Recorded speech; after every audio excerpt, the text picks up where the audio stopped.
Yes, the world is listening to the voice of Biafra and to the voice of Nnamdi Kanu. As it is now, seven international group, around the world, they have taken the case of Nnamdi Kanu. Both the UN, ICC, and the EU, they are now taking over the case of Nnamdi Kanu. That is why you will see Dr. David Masanga, the way he used to talk about the issue of Biafra every time, every day, and he is ready to present Biafra in anywhere, in any place in the world. So as it is now, the UN and the ICC, they are now on the edge. They are now handling the case gradually, but very soon everybody will see the whole thing that is happening. So in this video, this our Biafran activist is going to explain to us a lot concerning the handwork of UN, and the United Nations, and then handwork of ICC also. So don't skip any part of it. Try to watch to the end for you to understand the whole thing happening in this video, because this our Biafran activist, he really explained a lot going on in outside of the court. So as you're about to watch, like, subscribe, and make sure you share the video to go and let others see things happening in Biafran case. Strong. It has happened. United Nations has taken over this case, and definitely in the matter of days you will start seeing what will be unraveling from this whole matter. Let's go on to the next international body.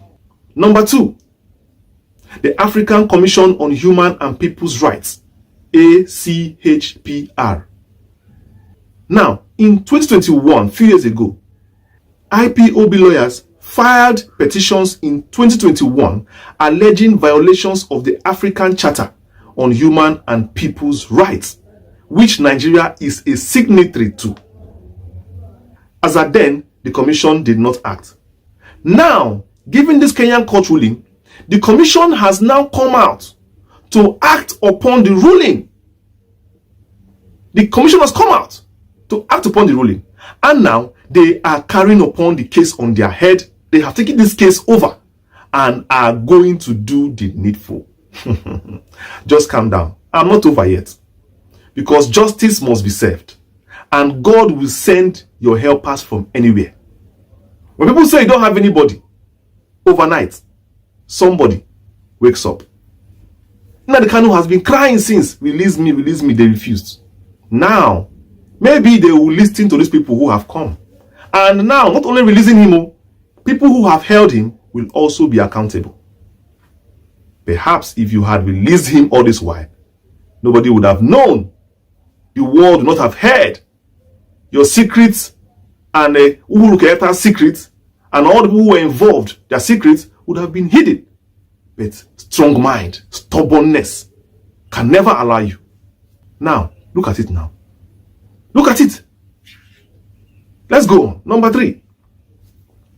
The International Criminal Court itself. Now, the IPOB lawyers submitted a communication in 2021 accusing Nigerian officials of crimes against humanity. Now, the ICC, as at that time, required proof of this act.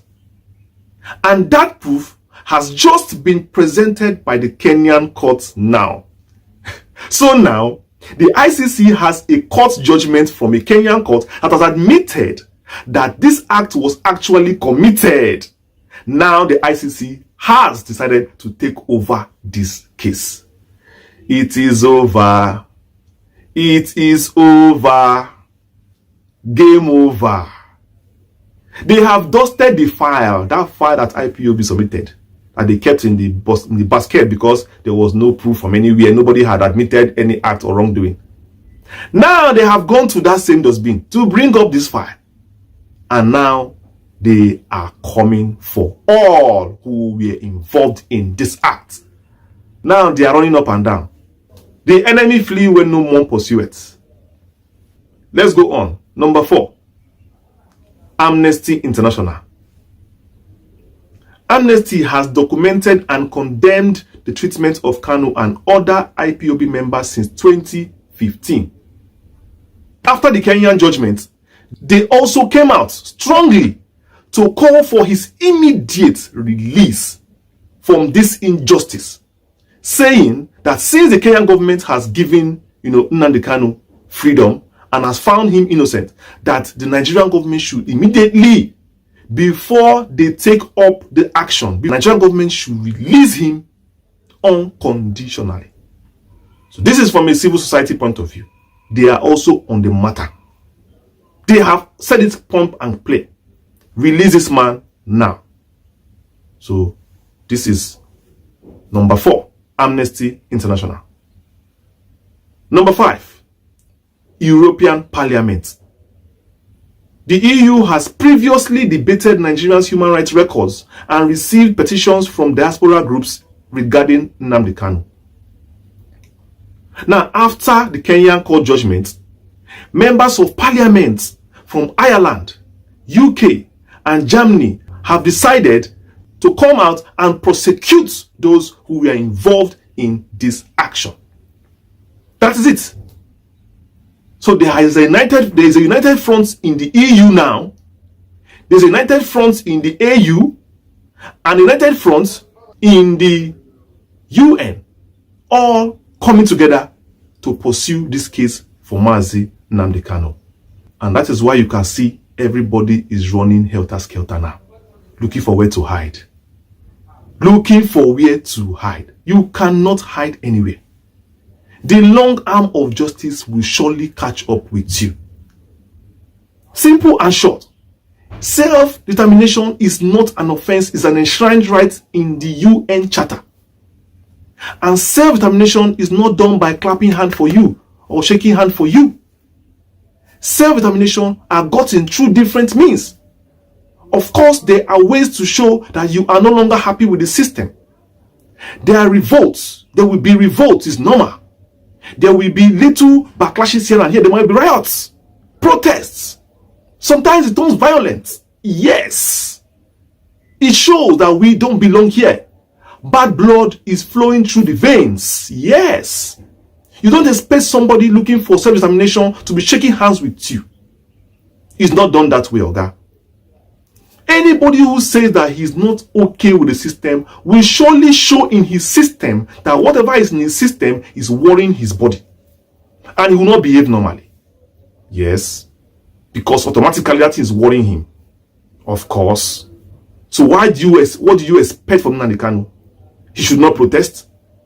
He should not do Radio Biafra. How is he going to disseminate information to people he wants to lead to a promised land? How? By knocking Ogene round the whole Southeast? No. There are always methods and ways to get message across. As at that time, there was no social media like that. It was not as it is now. Perhaps if it was the way it is now, like before, after some time, he started using Facebook and doing live videos and abandoned even the radio. He doesn't need that radio. There are even online radios now.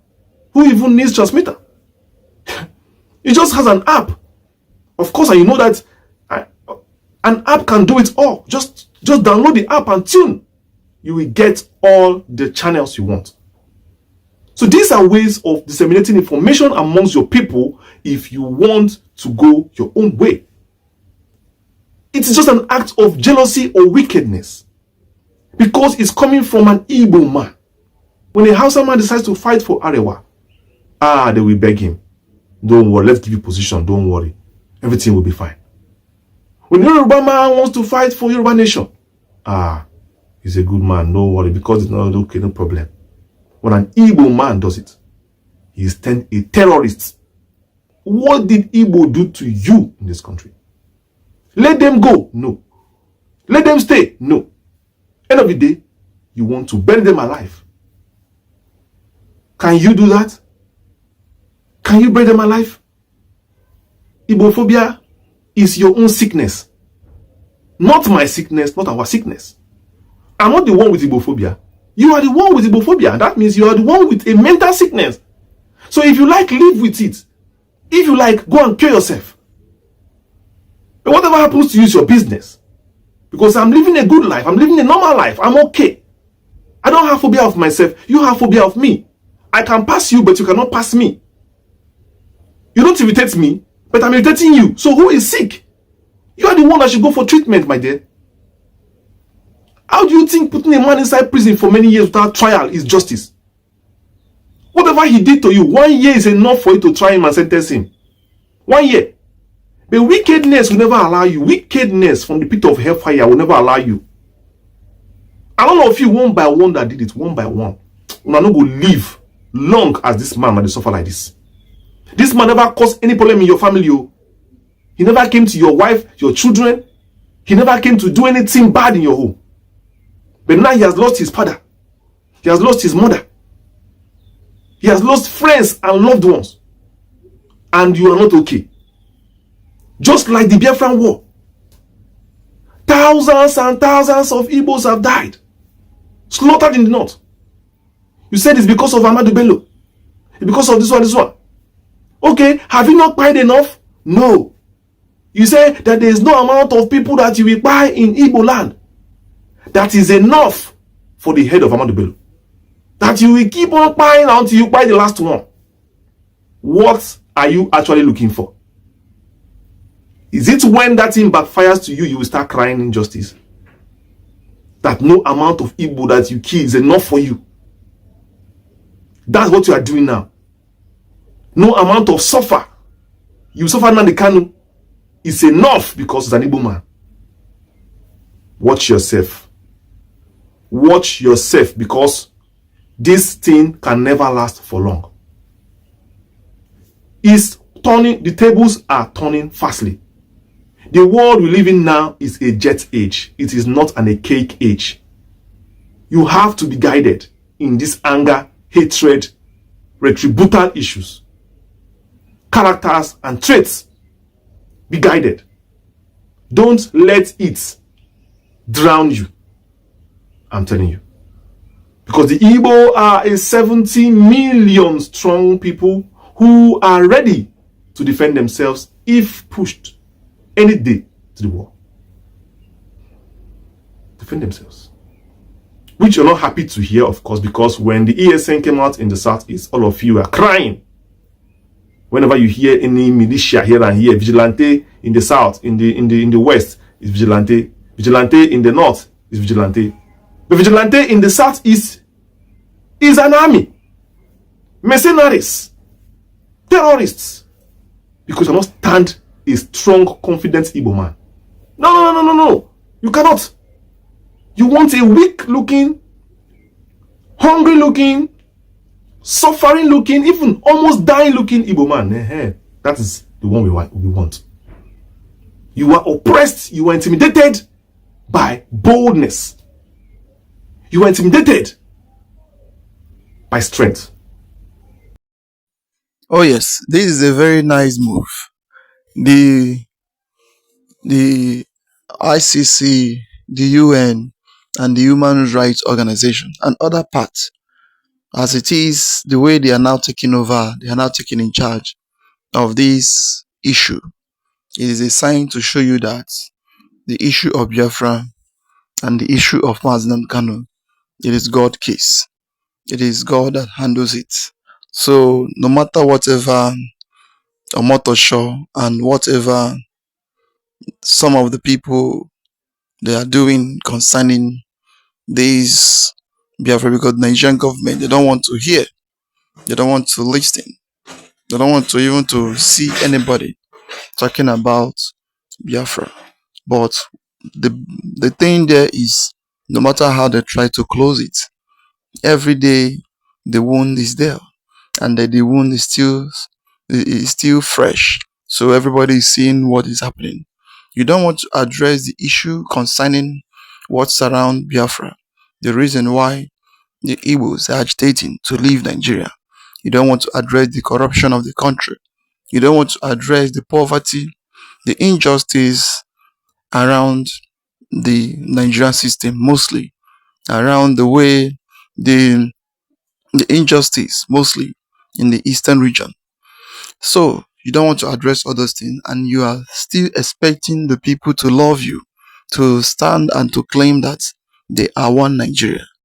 Before you say that people is one Nigeria, you need to address many things, address the issue, and call for negotiation and for association to accept the country you are into. If the Igbos is the people that finally accept to be in Nigeria, because at the beginning, this issue of one Nigeria, it is not the mindset, it is not the concept of the people. It is all just due to the issue of Lord Lugard and the issue of the British, because all their aim of making Nigerian one, it is because of their business, it is because of their their economy, their business, because they believe that once they make Nigeria one, they are going to benefit a lot from it. Now, the people you make to become a one at the end, after 1960 to date, wars upon wars, tribal issues till date, many people, they are still fighting and they are still disagreeing both of themselves. The North, they don't want to be. The East, they don't want to be. All of them, they are still fighting and they don't even want to be part of themselves. But still, you as the British, as the colonial masters, you are still claiming that Nigeria must remain as one. Then come down to the leaders. The leaders now say they are just the landlord. They're just the caretaker, not the landlord, but the caretaker who take care of the property the British kept for them. So that is why whenever you hear them, you will be hearing them. Nigeria is unnegotiable. Nigeria is indivisible. Nigeria is this. Nigeria is that. But at the end, Nigeria is very very open, and Nigeria is so much corrupt and so much division in the country, in the system. So the best way it is for them to see how they will make, how they will arrange everything, and how they will make sure that Nigeria, every zone, go its separate ways and go and become an independent of your state, of your own. Whatever you want, you develop on your own. No more, no more bringing two people together. No more subjugating people, and no more letting people to force people to stay in one Nigeria where they don't want to belong to. So that is it. Well, my people, I would like to hear your comments down below.